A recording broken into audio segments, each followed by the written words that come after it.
मैं आपका अपने YouTube चैनल पे स्वागत करता हूं। आज की जो हमारी वीडियो है मैंने प्रोटोजोआ को लिया हुआ है जो कि किंगडम प्रोटिस्टा के अंतर्गत आता है। आप जानते हैं कि इसमें आपके यूनिसेलुलर आपके माइक्रोस्कोपिक ऑर्गेनिज्म इसमें आते हैं। यूनिसेलुलर ऑर्गेनिज्म होते हैं, जैसा मैंने यहाँ पे लिखा हुआ है कि जो किंगडम प्रोटिस्टा होता है, आप जानते हैं कि जो टोटल किंगडम है उसमें आपके 5 किंगडम को हम पढ़ते हैं, जिसमें आपका प्रोटिस्टा भी एक किंगडम है। इसके अलावा आपका मोनेरा फंगी, प्लांटिया और एनिमेलिया है।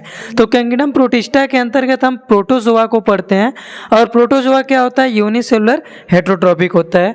यूनिसेलुलर का मतलब होता है एक कोशिकीय होता है, ठीक, यानी ये जो होता है वन सेल्ड होता है। और इसमें जो न्यूट्रिशन होता है वो आपका हेटरोट्रॉपिक होता है।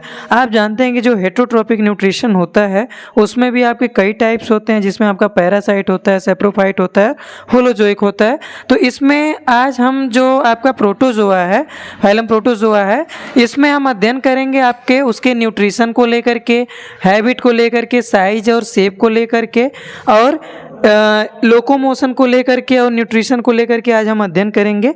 तो जो भी चीज़ें हम उसको शार्ट में आज अध्ययन करेंगे और आपको बताएंगे कि किस तरीके से जो कुछ बेसिक इन्फॉर्मेशन है प्रोटोजोआ के बारे में उसको मैं आपको बताऊंगा।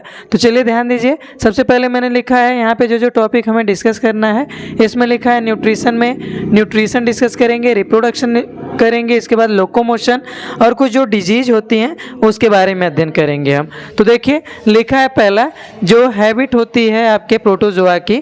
प्रोटोजोआ लिखा है कि प्रोटोजोआ आर फाउंड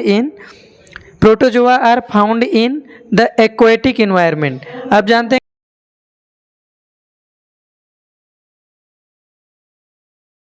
हैबिट के बारे में। हैबिट में लिखा है protozoa are found in the aquatic environment. Aquatic मतलब आपका जली होता है, अधिकतर आपके नम और छायादार स्थानों पे पाए जाते हैं। देखिए जो भी चीज़ें लिखी गई हैं एकदम से सिक्योर नहीं है कि नहीं यही चीज़ें, क्योंकि आप जानते हैं जितने भी आपके यूनिसेलुलर ऑर्गेनिज्म होते हैं आपके उसमें कई सारे डिफ्रेंसिएशन भी होते हैं, हैबिटाट होते हैं, उनके साइज और सेज अलग अलग होते हैं, कुछ माइक्रोस्कोपिक होते हैं, कुछ नेकेड आई से हम देख भी सकते हैं। तो कुछ मुझे लगा जो बेसिक चीज़ें हैं इसमें मैं उसको लेकर के आपको इससे डिस्कस करूंगा। इसमें लिखा है कि हैबिट के बारे में मैंने बताया।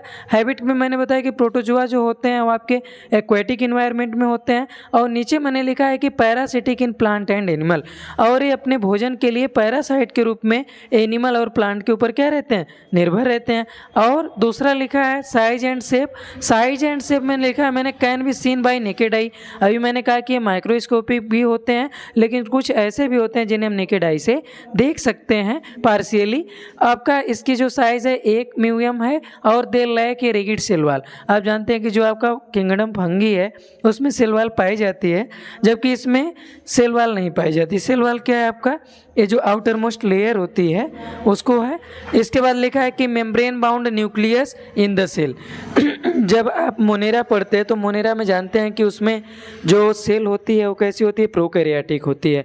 जबकि जो ये आपके मोनेरा में होते हैं, मोनेरा में आपके जो लिखा है membrane bound nucleus in the cell, जो इसमें आपके मोनेरा होते हैं, प्रोटिस्टा होते हैं, इसमें आपका क्या होता है? न्यूक्लियस पाया जाता है, जो कि सेल में न्यूक्लियस पाया जाता है। इसके बाद लिखा है लोकोमोशन।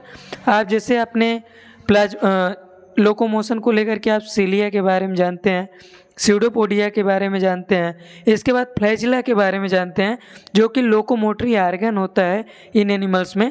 मैंने यहाँ पे लिखा है कि लोकोमोटरी प्रोजेक्शन लाइक फ्लैजिला, यहाँ पे ए रहेगा आपका।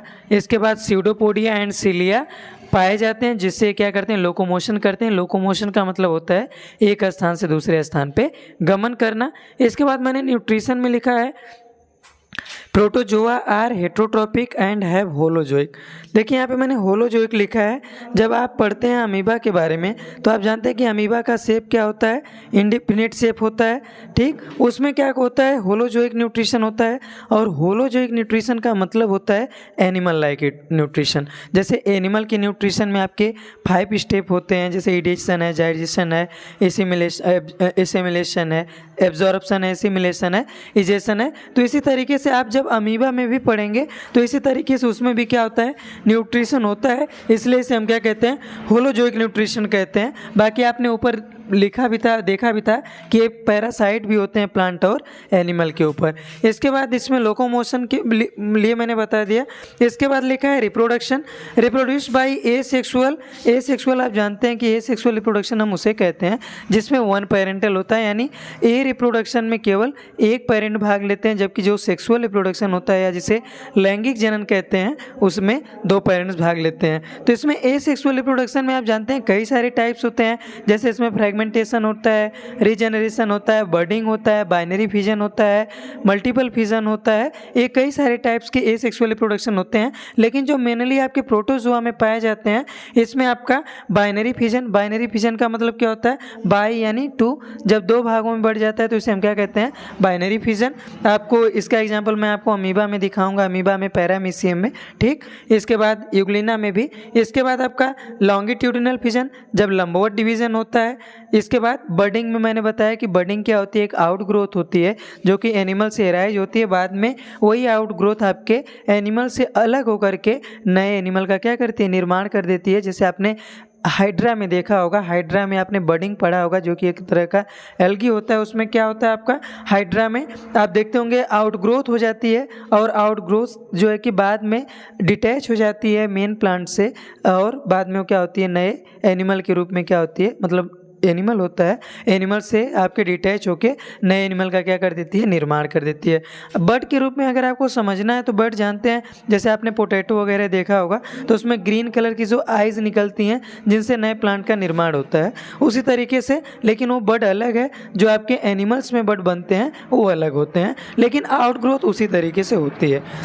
इसके बाद लिखा है protozoa are divided into 4 major groups. जो प्रोटोजोआ होते हैं इन्हें हम 4 ग्रुप्स में बांट के पढ़ते हैं, जिसमें लिखा है मैस्टिगोफोरा, सार्कोडिना, स्पोरोजोआ एंड सीलियोफोरा। इसमें जो मैस्टिगोफोरा में जो एग्जाम्पल है, इसमें एग्जाम्पल है ट्रिप्नोसोमा।